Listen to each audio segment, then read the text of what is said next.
Halo Bapak Ibu guru hebat. Assalamualaikum warahmatullahi wabarakatuh. Salam guru penggerak. Perkenalkan, nama saya Aprianto, calon guru penggerak angkatan ke-11 dari SD Negeri 1 Banyuasin 3, Kabupaten Banyuasin, Provinsi Sumatera Selatan. Pada video kali ini, saya akan berbagi praktik aksi nyata penerapan mengenai budaya positif modul 1.4. Pada video kali ini, saya akan berbagi praktik aksi nyata. Adapun aksi nyata modul 1.4 ini mengenai budaya positif, yaitu melalui kesepakatan kelas atau keyakinan kelas. Kemudian diseminasi budaya positif dengan rekan-rekan guru. Latar belakang. Tujuan dari disiplin positif adalah menanamkan motivasi murid-murid kita, yaitu untuk menjadi orang-orang yang mereka inginkan dan menghargai diri sendiri. Dengan nilai-nilai yang mereka percaya, ketika murid-murid kita memiliki motivasi tersebut, mereka telah memiliki motivasi intrinsik yang berdampak jangka panjang, motivasi yang tidak akan berpengaruh pada adanya hukuman atau hadiah. Seiring dengan kemajuan teknologi yang pesat, tanpa disadari dalam praktik kehidupan sehari-hari, menimbulkan penurunan nilai-nilai kebajikan universal, seperti murid kurang sopan, tidak disiplin, acuh tak acuh, dan sebagainya. Oleh karena itu, sangat penting dilakukannya aksi nyata penerapan budaya positif di sekolah. Tujuannya adalah untuk mendidik murid-murid agar senantiasa melaksanakan budaya positif, menumbuhkan rasa menghargai diri sendiri dan orang lain, mengembangkan keaktifan guru di kelas. Tolak ukurnya, yang pertama, terbentuknya keyakinan kelas. Yang kedua, terwujudnya perubahan positif bagi murid dan guru. Lini masa tindakan budaya positif di sekolah. Minggu pertama, berkoordinasi dengan kepala sekolah dan meminta dukungan. Minggu selanjutnya, memperkenalkan budaya positif dengan murid, kemudian membuat keyakinan kelas, dan memberikan penguatan kepada murid. Minggu ketiga, melakukan sosialisasi dengan rekan guru di sekolah melalui pengimbasan budaya positif. Untuk kelancaran aksi nyata modul 1.4 tentang budaya positif, sangatlah membutuhkan dukungan dari semua pihak, baik kepala sekolah, rekan guru, murid, orang tua, sarana dan prasarana, untuk mendukung dalam memberikan materi tentang budaya positif. Tantangan yang dihadapi yaitu perbedaan karakteristik yang beragam. Kemudian pembiasan budaya positif secara kontinu membutuhkan kesadaran disiplin dan konsistensi dari semua warga sekolah bahwa pentingnya menerapkan budaya positif. Adapun hasil aksi nyata modul 1.4 ini yaitu dengan membuat keyakinan kelas, maka dapat memunculkan motivasi intrinsik pada murid, sehingga murid dapat percaya diri, dan juga rekan guru juga dapat antusias membuat keyakinan kelas secara bersama-sama sehingga dapat membiasakan budaya positif. Rencana perbaikan di masa depan. Membuat kesepakatan kelas dengan murid-murid baru di tahun ajaran 2025-2026 yang lebih melibatkan murid secara aktif dengan pengetahuan yang didapat dari pendidikan guru penggerak. Berikut ini adalah dokumentasi kegiatan modul 1.4 tentang budaya positif.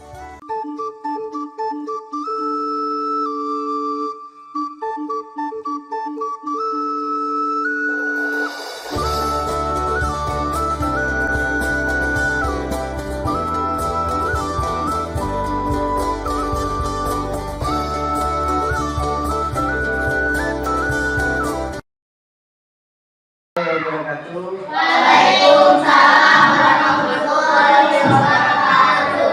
Apa kabarnya?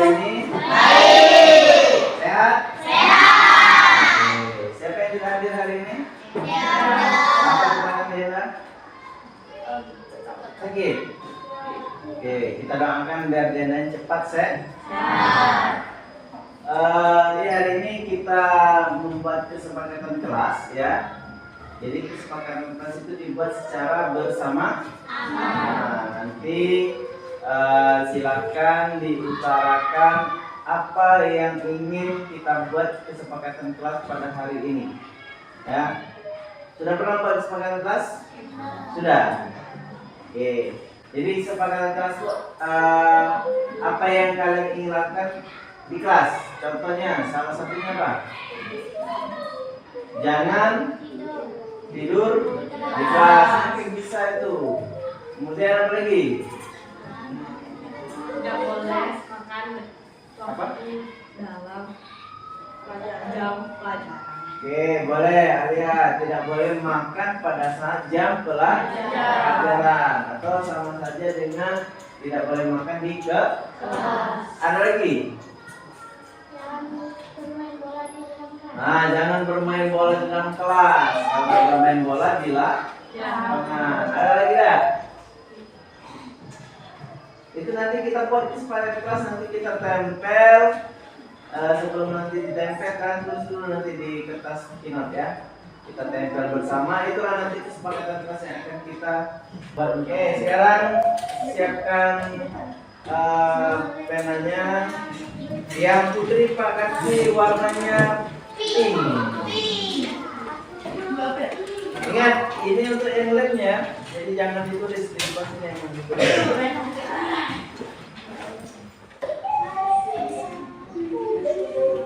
Tidak boleh.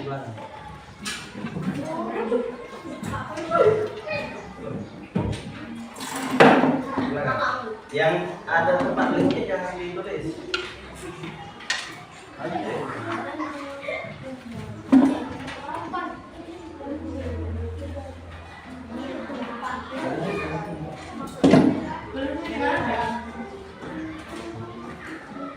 Oke, sekarang silakan kalian tulis kesepakatan kelas hari ini. Diutarakan di lembar kinotnya, boleh 1, boleh 2, boleh 3. Ya. Ya. Boleh dibuat nama dulu di atasnya. Nama pendek boleh. Ya, di dalam kelas. Tulis dulu di atasnya nama kalian, sudah itu nomor 1, 2, 3 baru buat untuk kesepakatan kelas. 2 jadi.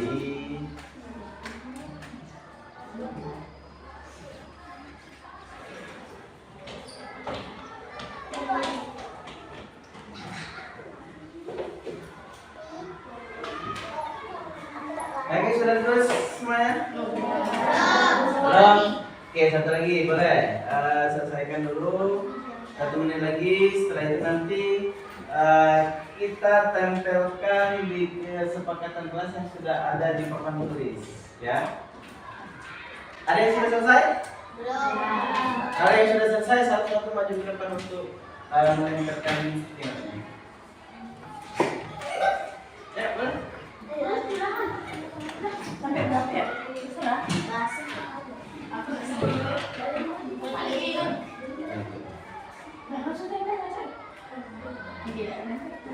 Lanjut. Yang ini di bawah, yang terakhir di bagian bawah.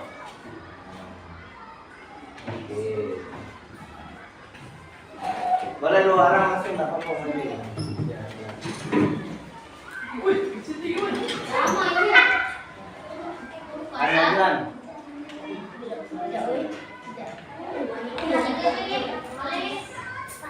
Oke, maju.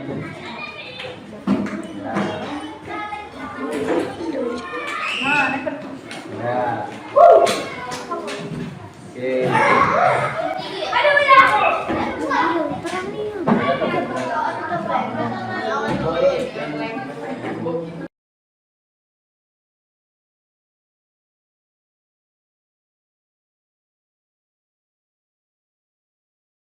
Nama saya Ade dari SDN Sarbanyan 3. Umpan balik saya terhadap Pak Alfianto selama mengikuti pelajaran di kelas ini, perasaan saya sangat senang dan bahagia serta menarik. Sekian, terima kasih. Wassalamualaikum warahmatullahi wabarakatuh. Halo, nama saya Alia Zafira Derajat, kelas 6 dari SDN 1 dan Yasin 3. Dengan adanya umpan balik kepada Pak Aprianto, saya harap pelajaran ini lebih menyenangkan dan asyik. Dengan adanya umpan balik ini juga, pendapat saya bisa diterima dengan baik. Apa yang kami lakukan dapat membanggakan Bapak Aprianto. Sekian, terima kasih. Wassalamualaikum warahmatullahi wabarakatuh.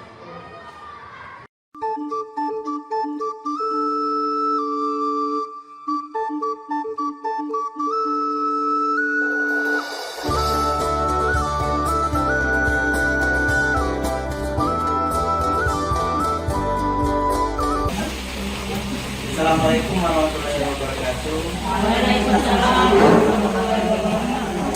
Terima kasih atas kehadiran Bapak Ibu guru hebat hari ini. Di sini kami akan menyampaikan pengibasan modul 1-4 tentang budaya positif di Negeri 1 Banyuwangi 3. Di agenda kita hari ini, ini biodata saya. Kemudian agenda kita hari ini yang pertama pembukaan, kedua kompetensi lulusan capaian umum dan capaian khusus, ketiga pemahaman inti, yang keempat eksplorasi konsep, dan yang kelima nanti refleksi. Kompetensi lulusan modul 1-4. Di modul ini diharapkan kontribusi untuk mencapai kompetensi lulusan sebagai berikut. Guru memahami pentingnya mengetahui kebutuhan belajar dan lingkungan yang memfasilitasi seluruh individu di sekolah agar dapat meningkatkan kompetensinya secara aman dan nyaman. Guru mampu menggerakkan komunitas sekolah untuk bersama-sama mengembangkan dan memulihkan sisi sekolah yang berpihak pada murid dan berlangsung dengan nilai kebaikan yang besar. Selanjutnya, capaian umum modul 1-4. Yang pertama, memahami konsep pendidikan menurut Ki Hajar Dewantara dihubungkan dengan konsep budaya dan lingkungan positif di sekolah yang berpihak pada murid. Yang kedua, melakukan evaluasi dan refleksi tentang praktik disiplin dalam pendidikan Indonesia secara umum untuk mendapatkan pemahaman baru mengenai konsep disiplin positif untuk menciptakan murid dengan profil pelajar Pancasila. Yang ketiga, memahami peran sebagai guru untuk membangun budaya positif dengan menerapkan konsep disiplin positif dalam berinteraksi dengan murid. Capaian khusus. Yang pertama, mendemonstrasikan pemahaman mengenai konsep budaya positif yang di dalamnya terdapat konsep perubahan paradigma stimulus, respon dan teori kontrol, 3 teori motivasi perilaku manusia, motivasi internal dan eksternal, keyakinan kelas, hukuman dan penghargaan, 5 kebutuhan dasar manusia, 5 posisi kontrol guru dan segitiga distribusi. Yang kedua, menerapkan strategi disiplin positif yang memerdekakan murid untuk menciptakan ekosistem sekolah aman dan berpihak pada anak. Yang ketiga, menyusun langkah-langkah dan strategi aksi nyata yang efektif dalam mewujudkan kolaborasi dengan seluruh pemangku kepentingan sekolah agar terciptanya budaya positif yang dapat mengembangkan karakter murid. Yang keempat, bersikap relatif dan kritis terhadap budaya di sekolah dan senantiasa mengembangkan sesuai kebutuhan sosial dan emosional murid. Nah, ini ada 4 pertanyaan tematik.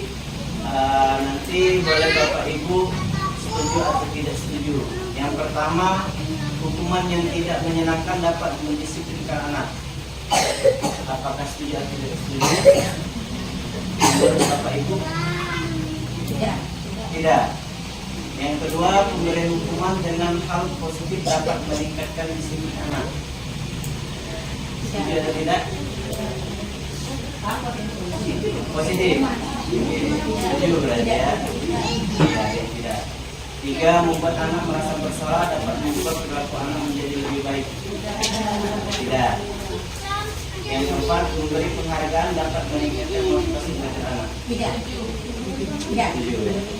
Nanti jawabannya beragam, nanti akan kita temukan nanti di pemahaman materinya. Nah, ini topik dalam ekspresi konsep yang akan kita pelajari ada 6 nanti. Yang pertama disiplin positif dan nilai-nilai kebajikan universal. Yang kedua teori motivasi, hukum dan penghargaan, restitusi. 3 keyakinan kelas. 4 kebutuhan dasar manusia dan dunia kualitas. 5 restitusi, yaitu 5 posisi kontrol. 6 restitusi, segitiga restitusi. Pembelajaran pertama disiplin positif dan nilai-nilai kebajikan universal. Paradigma. Jadi kegiatan paradigma ini seperti kepalan tangan. Jadi ada 2, A dan B, Anda dan teman Anda. Genggamlah sebongkah berlian ini sesuatu yang sangat berharga untuk Anda. Letakkan di salah satu tangan Anda dan genggamlah benda tersebut dengan segala daya. Buatlah sebuah kepalan.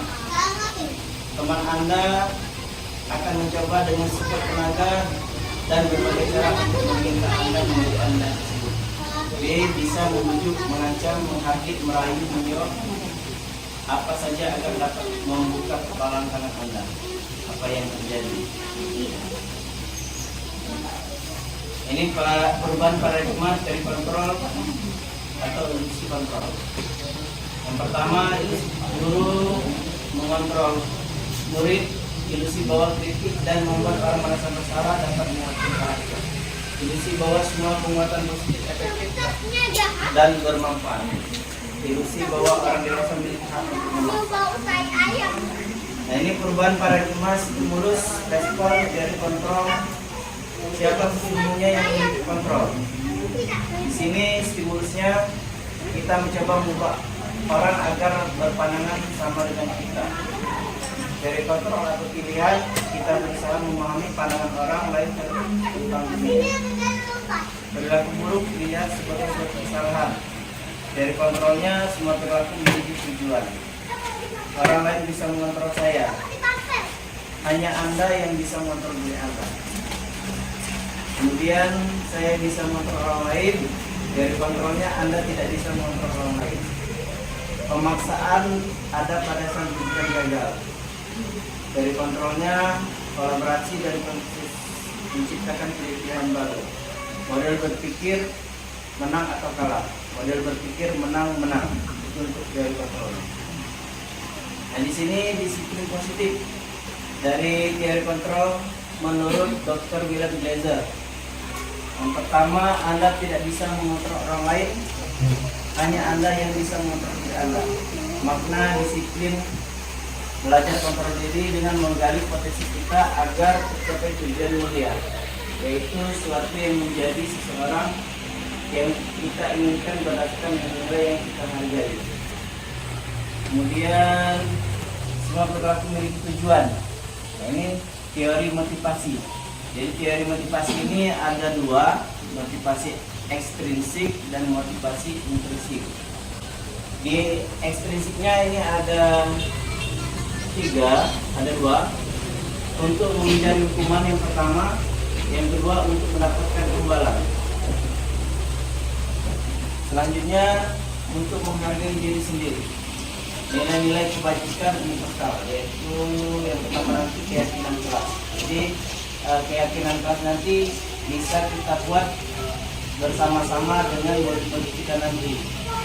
Keyakinan kelas nanti disebutkan dengan ide-ide dari seluruh anggota kelas itu.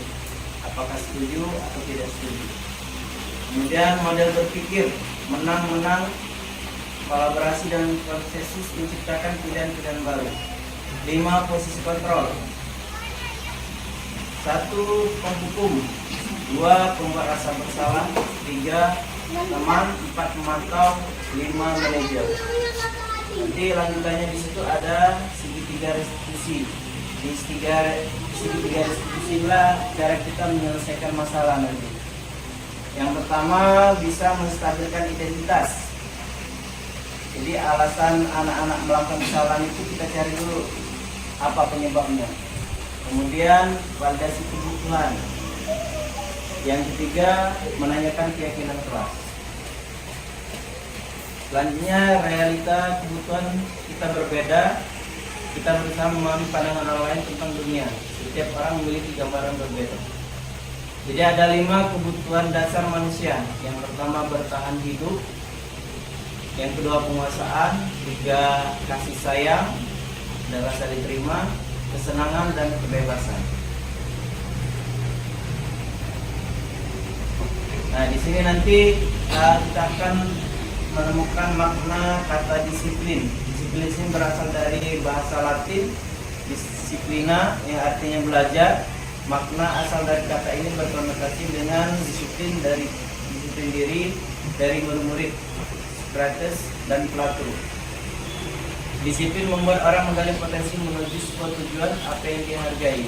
Namun dalam budaya kita, makna kata disiplin telah berubah menjadi sesuatu yang dilakukan seseorang pada orang lain untuk mendapatkan kepatuhan. Kecenderungan umum adalah mengubah kata disiplin dengan ketidaknyamanan, bukan dengan apa yang kita hargai atau disukai suatu tujuan. Nah, di sini ada nilai-nilai kebajikan universal. Jadi nilai-nilai kebajikan adalah sifat positif manusia yang merupakan tujuan mulia yang ingin dicapai individu. Nilai-nilai tersebut bersifat universal dan lintas bahasa, suku, agama maupun latar belakang. Setiap perilaku perbuatan memiliki suatu tujuan menurut William Glaser pada teori kontrol 1984. Dengan mengaitkan nilai-nilai kebajikan yang diyakini seseorang, maka motivasi dirinya akan terbangun hingga menggerakkan motivasi dalam bentuk dan dapat mencapai tujuan mulia yang diinginkan. Diana Gosset.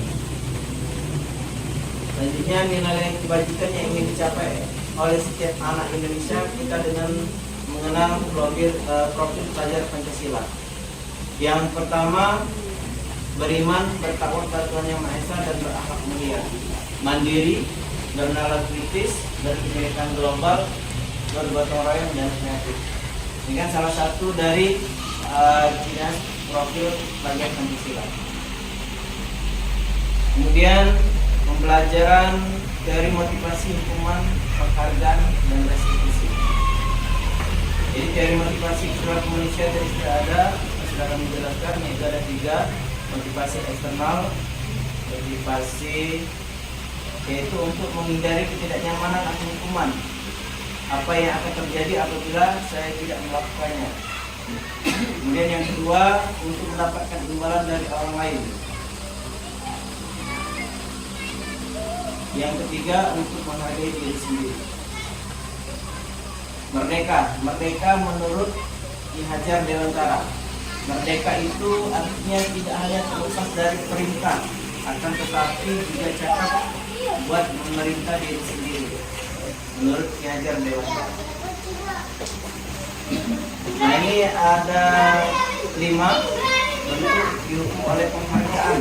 Jadi bahwa penghargaan berlaku sama dengan hukuman, dalam arti meminta atau membujuk seorang melakukan sesuatu untuk memenuhi suatu tujuan tertentu dari orang yang meminta atau membujuk. Dorongan eksternal dan akan ada faktor ketergantungan. Beberapa dampak dari pemberian penghargaan. Al-Furqan 1993. Pengaruh jangka pendek dan jangka panjang. Kemudian penghargaan menghukum. Penghargaan mengurangi ketepatan, penghargaan tidak efektif, penghargaan merusak hubungan. Dihukum oleh penghargaan. Penghargaan menurunkan kualitas. Penghargaan mematikan kreativitas. Penghargaan mengurangi motivasi individu. Ini ada beberapa bentuk program kebajikan atau apresiasi.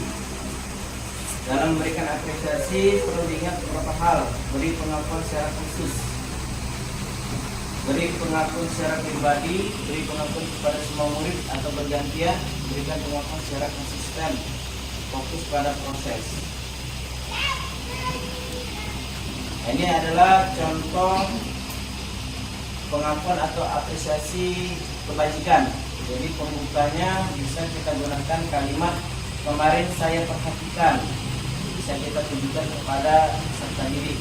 Nilai kebajikannya yang akan kita dapat rasa empatimu besar sekali. Itu yang menerima pertanyaan tadi. Jadi mereka merasa ada rasa empati. Situasi.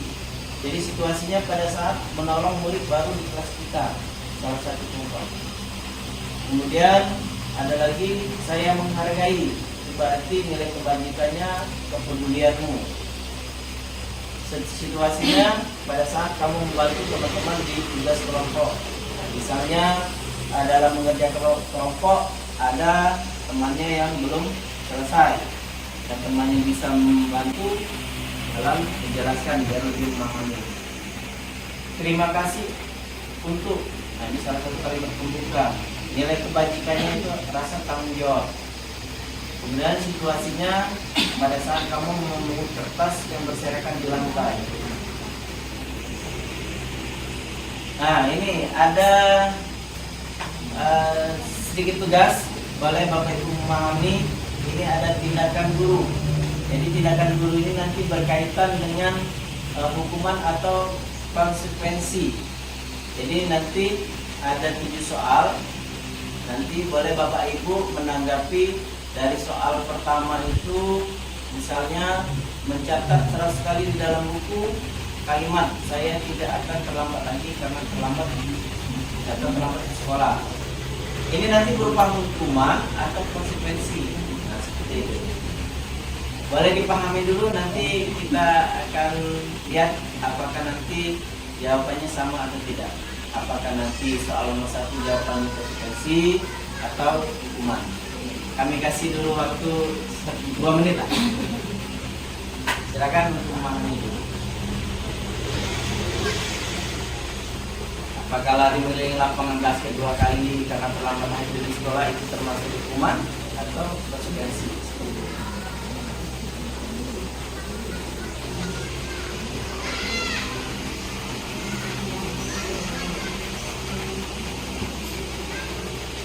Atau boleh nanti Bapak Ibu yang mau menjawab, misalnya mau menjawab nomor 1 misalnya, boleh. Apakah Ibu Ima boleh mau menjawab nomor 1? Apakah hukuman atau konsekuensi? Saya kalau nomor 1 itu hukuman. Hukuman ya. Oke, kita catat. Hukuman. Nomor 2 ada yang mau menjawab?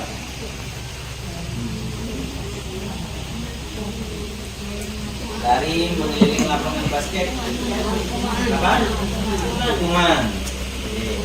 Kemudian nomor 3, murid diminta untuk push up 15 kali karena tidak menggunakan masker di sekolah. Ini kami bayangkan pada saat jam kemarin. Apa? Hukuman. Jadi belum ketemu konsekuensi ya. Nomor 4, menggantikan kertas tugas teman yang telah dicoret-coret. Konsekuensi. Nomor 5, membersihkan tumpahan air di meja tulis karena tersenggol pada saat belajar. Murid disuruh untuk mengenakan sepatu sehari di sekolah karena tidak mengenakan sepatu hitam. 5. Lari mengelilingi lapangan basket 2 kali karena terlambat 10 menit untuk pelajaran BPOK.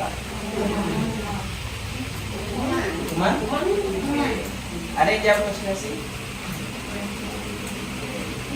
Kita lihat hasilnya ya.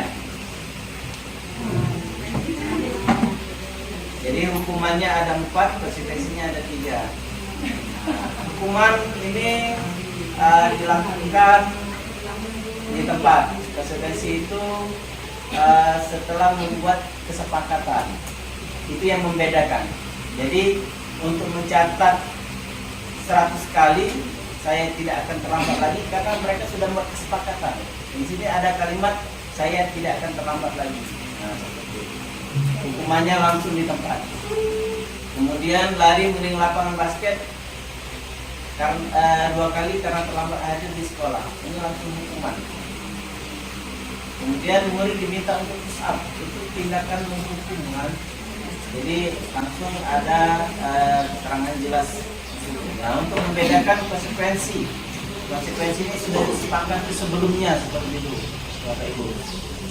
Jadi ketika dia melakukan kesalahan, dia mengingat lagi konsekuensi dari kesepakatan yang sudah dibuat. Jadi dia harus menerima hukumannya. Sudah jelas Bapak Ibu? Nomor 2 dan nomor 7. Nomor 2 ini karena dia terlambat hadir ke sekolah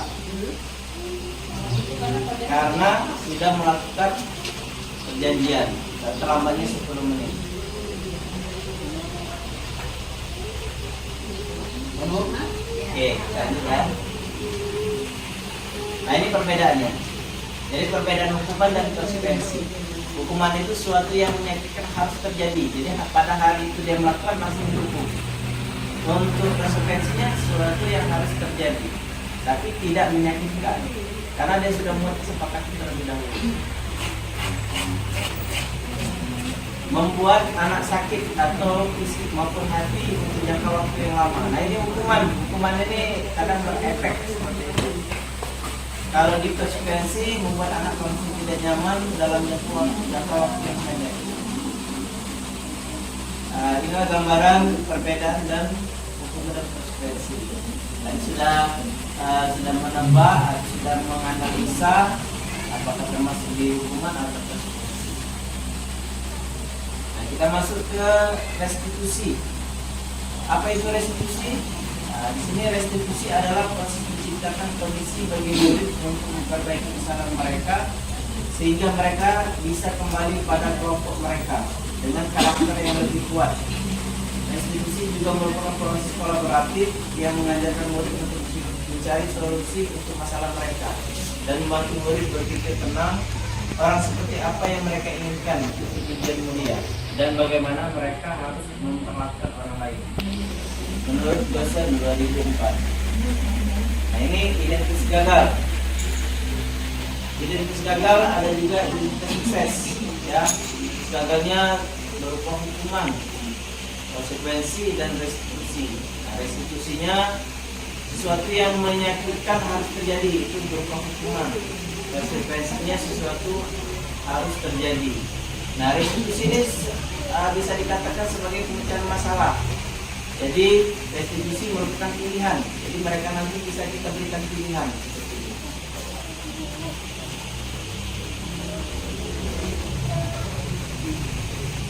Ada berdampak negatif, netral dan positif. Jadi restitusi ini lebih mengarahkan ke positif seperti itu. Nah, ini 9 ciri-ciri restitusi. Yang pertama, bukan untuk menebus kesalahan, namun untuk belajar dari kesalahan. Jadi anak-anak mungkin selama ini kita mengajar, ketika anak membuat kesalahan langsung kita hukum. Nah, padahal di restitusi ini kita bisa mencari tahu dulu apa latar belakang anak itu melakukan kesalahan. Apakah anak itu membutuhkan perhatian seperti itu. Kemudian nomor 2, memperbaiki hubungan. Yang ketiga, tawaran atau bukan paksaan. 4, restitusi menuntut untuk melihat ke dalam diri. 5, restitusi mencari kebutuhan dasar yang mendasari tindakan. 6, restitusi diri adalah cara yang terbaik. 7, restitusi fokus pada karakter bukan tindakan. 8, restitusi fokus pada solusi. 9, restitusi mengembalikan murid yang berbuat salah pada kelompok. Jadi kita masuk ke pembelajaran 3, yaitu keyakinan kelas. Apakah Bapak Ibu sudah melaksanakan atau sudah membuat keyakinan kelas? Sudah. Jadi di sini mengapa tidak peraturan saja? Mengapa harus keyakinan kelas? Apa Bapak Ibu bisa menganalisa? Mengapa tidak peraturan saja? Kenapa harus keyakinan kelas? Sini. Oke. Kalau keyakinan itu sudah disepakati secara bersama. Ya, benar sekali itu dia. Untuk peraturan itu harus dipaksakan, harus mengikuti aturan yang ada. Sementara keyakinan itu dibuat secara bersama-sama. Jadi ketika dia melakukan kesalahan, dia tidak bisa lagi menentang kalau dia salah, karena dia sudah membuat kesepakatan bersama.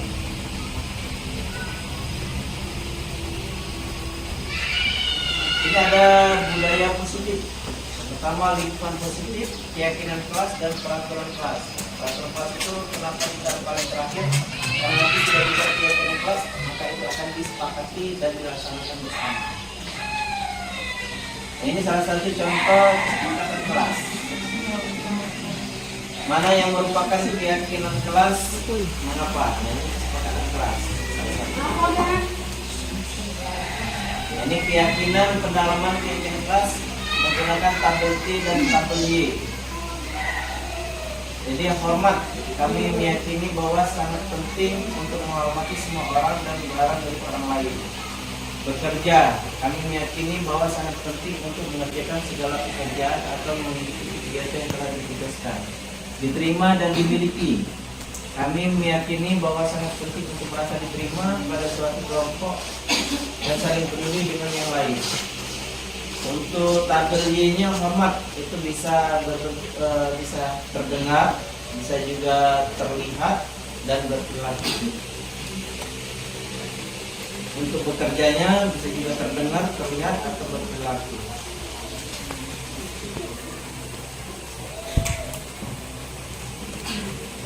Nah, ini hormat. Jadi kegiatan dalam kelas tabel T dan Y dalam bentuk hormat itu terdengar. Suatu orang berbicara, yuk saya bantu, itu terdengar kalimatnya. Kita bisa selesaikan ini bersama. Terima, tolong ya, atau permisi, boleh saya pinjam, nanti akan segera saya kembalikan. Itu bentuk dalam bentuk terdengar. Kalau terlihat, berempati terhadap perasaan orang lain, memegang barang milik orang lain hanya dengan izinnya, kemudian mendengarkan dengan seksama. Selanjutnya senantiasa berbuat baik. Selanjutnya berbagi. Nah, ini berperilaku. Berperilakunya tersenyum ramah, memberikan salam atau hormat dalam bentuk berjabat tangan, kemudian memberikan ruang bekerja, postur tubuh yang tenang. Ini tampak seperti dan tidak tampak seperti. Datang tepat waktu itu tampak seperti, dan tidak tampak seperti itu sering hadir terlambat. Kemudian kalau dalam bentuk bekerjanya tampak sepertinya seperti bekerja dan menyimak guru, tidak tampak sepertinya tidak mendengarkan guru dan acuh tak acuh. Nah, ini ada lagi tugas. Silakan Bapak Ibu yang sudah saya jelaskan tadi, peraturan ini nanti termasuk keyakinan kelas. Selalu mengembalikan buku ke tempatnya termasuk keyakinan kelas apa? Dilarang mengganggu orang lain, hadir di sekolah 15 menit sebelum pelajaran dimulai, kemudian dilarang melakukan kekerasan, dilarang menggunakan narkoba, pergantian atau giliran, gunakan masker, jangan berlari di kelas atau kelas.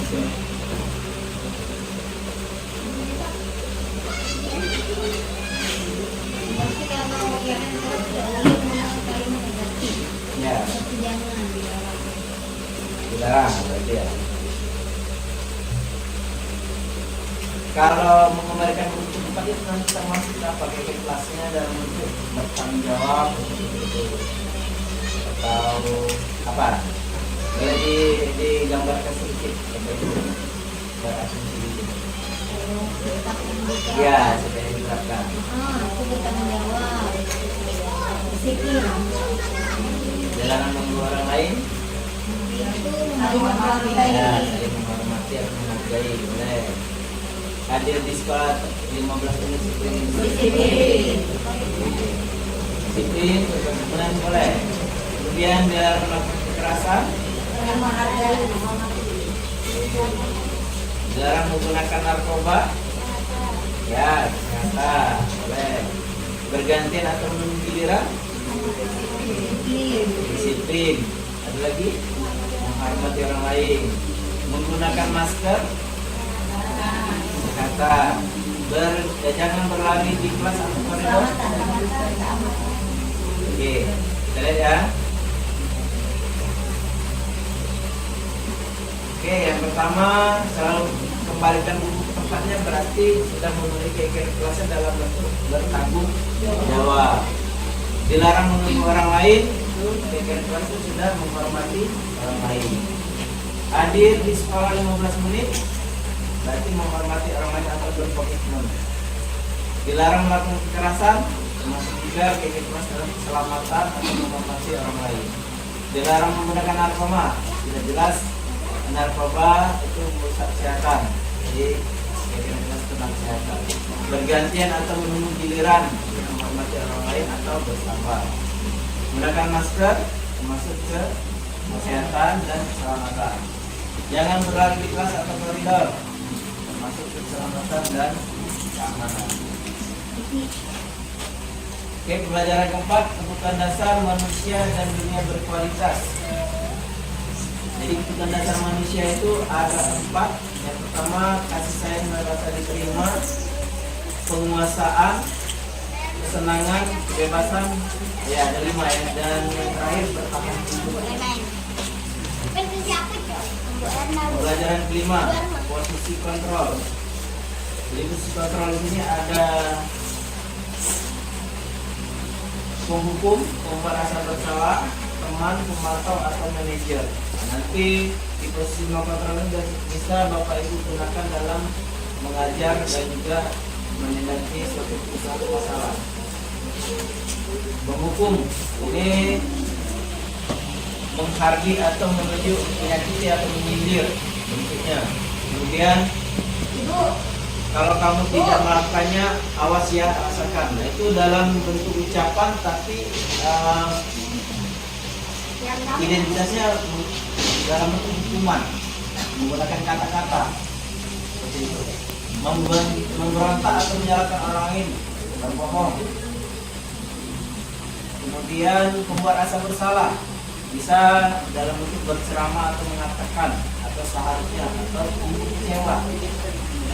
Bisa saya contohkan anak melakukan kesalahan, kita bisa membuat mereka rasa bersalah, ibu kecewa dengan Ananda karena dia sudah melakukan kesalahan. Jadi anak bisa merasa bersalah.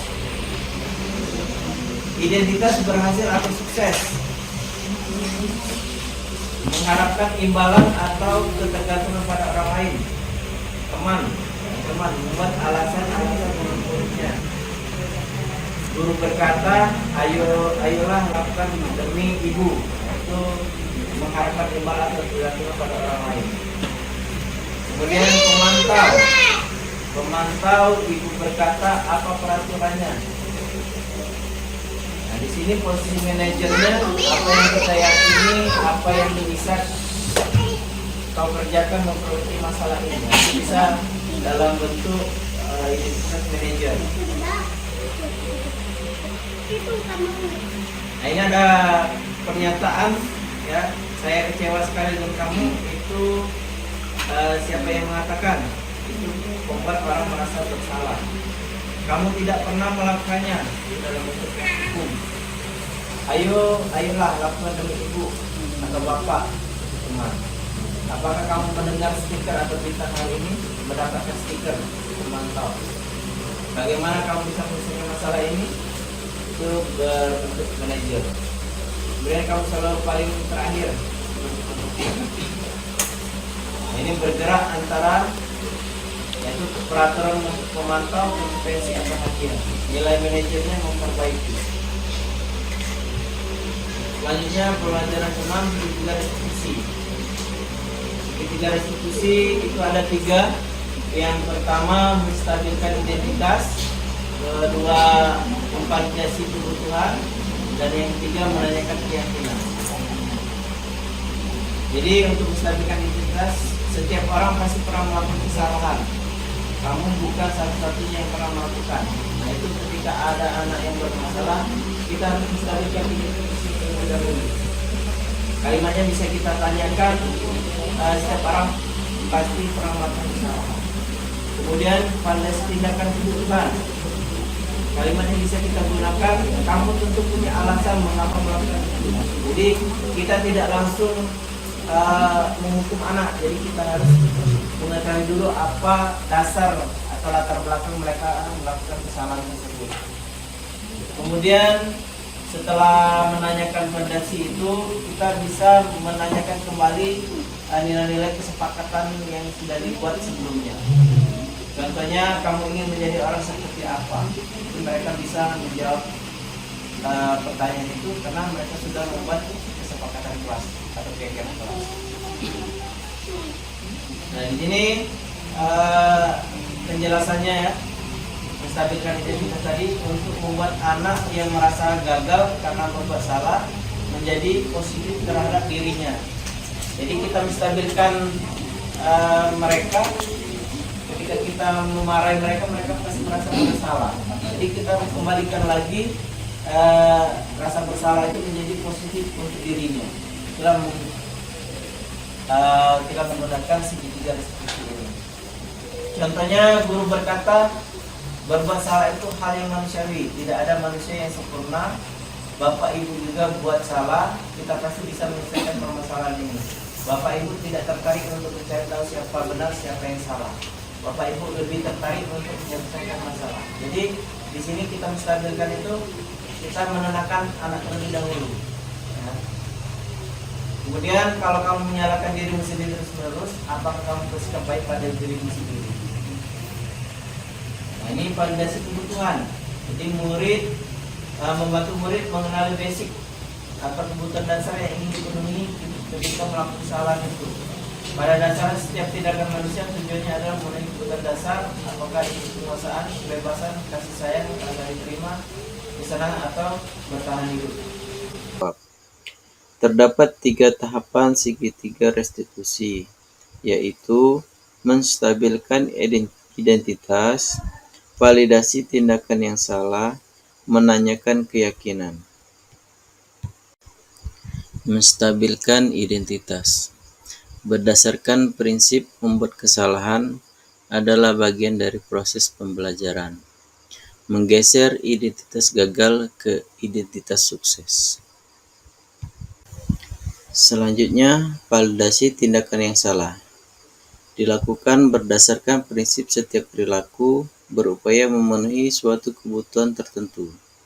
Guru akan bergeser dari pemikiran stimulus respon menjadi proaktif.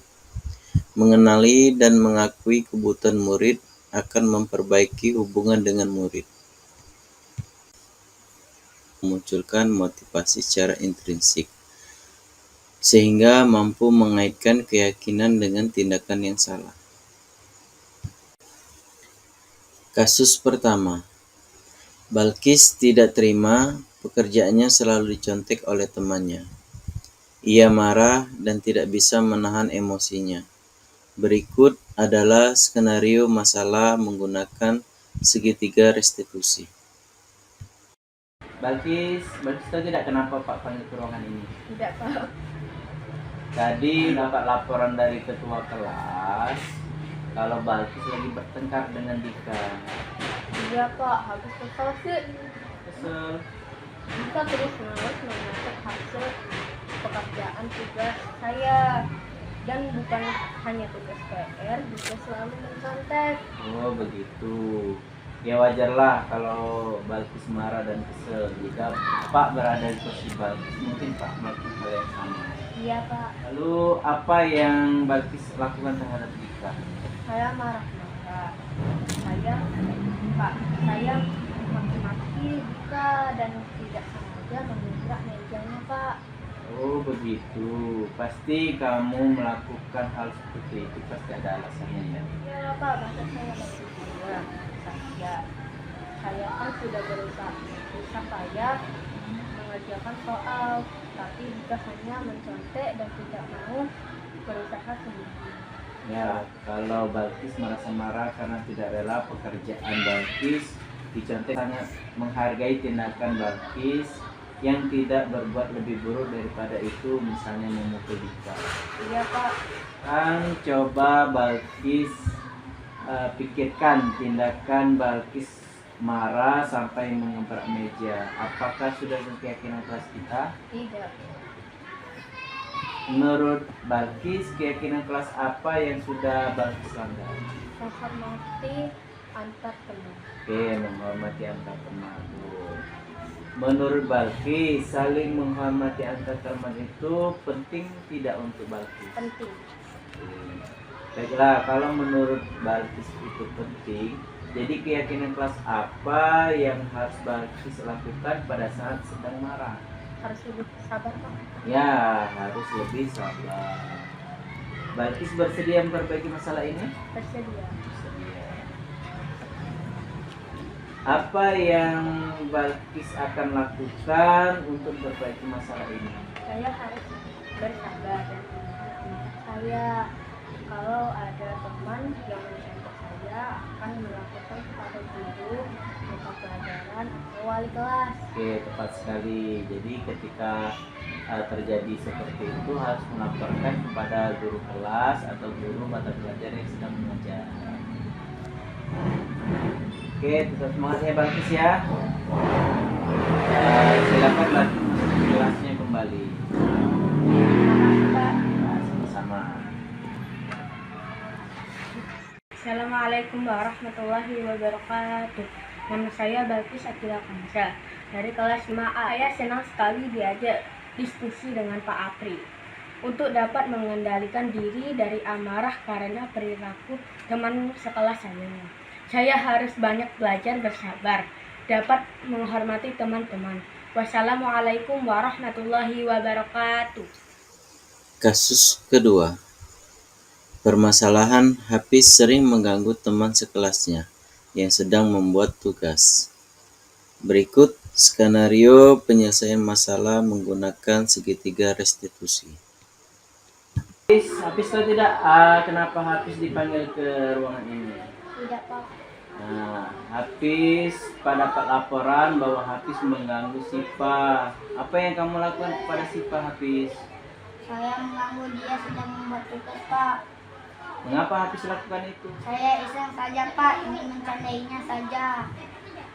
Apa kamu tahu Hafiz mengusiri Sipa dapat memancing emosinya?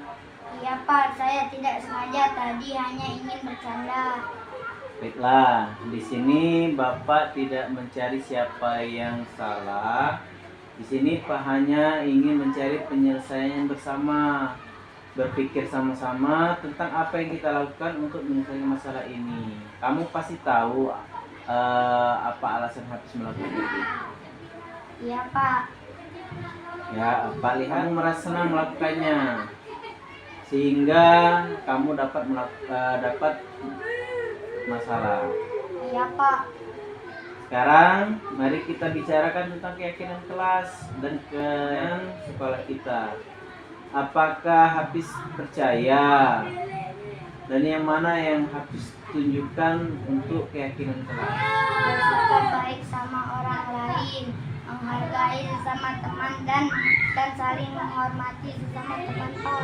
Nah, Hafiz ingat betul tentang keyakinan kelas kita. Tapi kenapa mengganggu teman membuat tugas itu tidak menghargai bersikap baik dengan teman?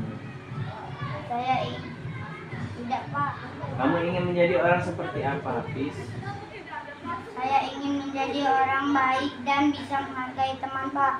Oke, baiklah. Sekarang apa yang Hafiz lakukan untuk menyelesaikan masalah ini? Saya akan minta maaf kepada Sipa dan berjanji untuk tidak mengulanginya lagi, Pak. Oke, bagus. Tapi sekiranya nanti diulang lagi kesalahan yang sama, bagaimana? Saya bersedia menerima sanksi yang Bapak berikan. Oke, baiklah. Sekarang nanti temui Sipa, nanti saling bermaaf-maafan ya. Baik, Pak. Terima kasih, Pak. Oke, sekarang silakan masuk ke kelas.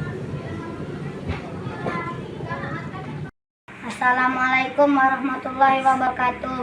Nama saya Muhammad Hafiz dari kelas 6A. Merasa senang sekali diajak berdiskusi dengan Pak Apri untuk dapat menyelesaikan masalah karena saya mengganggu teman saya dalam mengerjakan tugas. Dengan teman sekelas saya harus banyak belajar bersabar dan dapat menghormati teman-teman. Wassalamualaikum warahmatullahi wabarakatuh. Nah, seperti itu. Bisa saja ada kasus yang lebih ekstrim ya. Ada anak yang bawa benda seperti itu. Nah, itu bisa kita gunakan kalimat untuk validasi kebutuhan. Menanyakan keyakinan. Karena melihat kesalahannya dihubungkan dengan norma sosial dan nilai yang mendasari manusia berinteraksi dengan orang lain. Guru berkata, apa nilai yang kita percaya di kelas sekolah kita? Nilai universal apa yang telah kita sepakati? Kelas yang ideal itu seperti apa? Kamu ingin jadi anak seperti apa? Ini salah satu kalimat yang bisa kita gunakan ketika menanyakan keyakinan kelas pada anak yang melakukan kesalahan tadi. Nah, ini intervensi 30 detik. Intervensi ini bisa membantu murid kembali ke tujuan semula dengan cukup singkat, dengan cara non konfrontatif. Pertanyaan yang diajukan bisa diberikan oleh pematok atau manajer. Apakah kamu ingin berbuat lebih baik? Itu nanti bisa kita tanyakan lagi kepada murid yang melakukan kesalahan tadi. Refleksi dari materi yang telah kami sampaikan tadi, boleh Bapak Ibu untuk menyampaikan refleksinya. Ada 4 di sini, boleh dipilih atau boleh semuanya. Yang pertama, hal baru apa yang mengubah paradigma saya yang saya dapatkan pada saat penyampaian modul ini. Kemudian perasaan apa yang muncul selama mengikuti sesi ini, khususnya mengenai makna, disiplin, dan motivasi intrinsik. 3. Peran Amung seperti apakah yang telah saya lakukan selama mengikuti modul ini. Saya akan menjadi Amung yang seperti apa setelah mengikuti modul ini. Nah, ini reflektifnya. Silakan Bapak Ibu yang ingin menyampaikan reflektifnya hari ini atau memberikan saran atau tanggapan, silakan. Saya Pak. Boleh, Bu Lydia. Yang pertama ya Pak ya. Jadi hal baru apa yang mengubah paradigma saya yang saya dapatkan. Saya kok baru tahu ternyata kalau kita tanpa melalui kesepakatan tiba-tiba menghukum ternyata kesalahan walaupun yang dihasil kita kami mendisiplinkan. Jadi ketika kita melakukan sesuatu itu sebaiknya lakukan kesepakatan dulu sehingga nanti ada timbal balik dan yang sesuai terhadap hal yang kita sepakati. Jadi ketika mereka melakukan kesalahan kita kembali ke posisi bahwa kita ini mengontrol. Jadi kita ingatkan bahwa mereka ini telah melanggar kesepakatan. Jadi kita bisa memastikan bahwa kita tidak jadi pihak penghukum gitu. Ya, benar sekali Bu Itu Lydia. saja Pak. Ya. Jadi kita tidak serta-merta langsung kesalahan, ya. Jadi intinya di situ, ketika ada masalah, kita kembalikan lagi ke keyakinan kelas yang sudah disepakati sebelumnya. Dia anak sendiri akan menyadari, oh iya, kesepakatan kelas yang sudah dibuat seperti ini. Jadi anak tidak lagi langsung merasa terhukum secara langsung, ya. Ada lagi, satu lagi yang ingin memberikan refleksinya dari penyampaian silakan tadi. Saya nomor 2, bacaan apa yang muncul selama mengikuti sesi ini khususnya mengenai makna, disiplin, dan motivasi intrinsik. Nah, selama ini kemungkinan ya, saya ketika mengajar di dalam kelas masih ada yang namanya sering marah ataupun sering menghukum siswa. Mungkin hari ini dengan adanya penjelasan dari sering marah ataupun sering menghukum siswa, mungkin hari ini dengan adanya penjelasan dari pembelajaran yang lebih menyenangkan tanpa harus menghukum mereka, tetapi mereka menyadari bahwa itu salah. Oke, telah dari Ibu Erna dan Ibu Lydia, bagus sekali. Alhamdulillah, itulah tujuan kami memberikan gambaran tentang disiplin positif ini mengenai 5 posisi kontrol, segitiga institusi. Jadi nanti bisa kita terapkan bersama di sekolah ini untuk kemajuan kita sebagai guru dan keberpihakan guru kepada murid. Oke, terima kasih sudah selesai. Mungkin itu saja yang dapat kami sampaikan. Lebih dan kurang kami mohon maaf. Kami akhiri. Wabillahi taufiq wal hidayah. Wassalamualaikum warahmatullahi wabarakatuh. Waalaikumsalam warahmatullahi wabarakatuh. Demikianlah penyampaian tentang materi budaya positif. Terima kasih. Salam guru penggerak. Bergerak, tergerak, menggerakkan.